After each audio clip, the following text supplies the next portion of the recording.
তো hello everyone, আবারও চলে এলাম একটা নতুন একটি ভিডিও নিয়ে। তো দেখো, আজকে আমি মাছের মাথা দিয়ে বাঁধাকপির ঘন্ট করছি।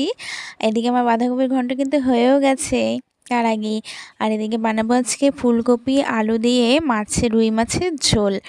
তো দেখো, শীতকালে তো ফুলকপি দিয়ে মাছের ঝোল মানে ফেমাস, খুবই ভালো লাগে। আর এদিকে হচ্ছে কালকেও রান্না করেছিলাম, কিন্তু শুধু আলু দিয়ে, কালকেরই অর্ধেক ছিল, ওটা আজকে রান্নাবো আমি আলু আর ফুলকপি দিয়ে। এদিকে কিন্তু মাছ আর ফুলকপিটা আলুটা ভাজা আমার হয়ে গেছে।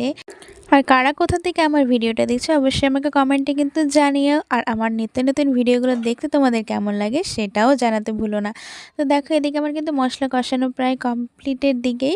এদিকে আমি আলু ফুলকপি সব কিছু দিয়ে একবারে কষিয়ে তারপরে জল দিয়ে দিব। আর তোমাদের কাদের কাদের ফুলকপি আলু দিয়ে মাছের ঝোল খেতে ভালো লাগে আমাকে কিন্তু কমেন্টে জানিও। তো আজকে এটুকুই, কাল আবার দেখা হবে নতুন কোনো ভিডিওতে। টাটা।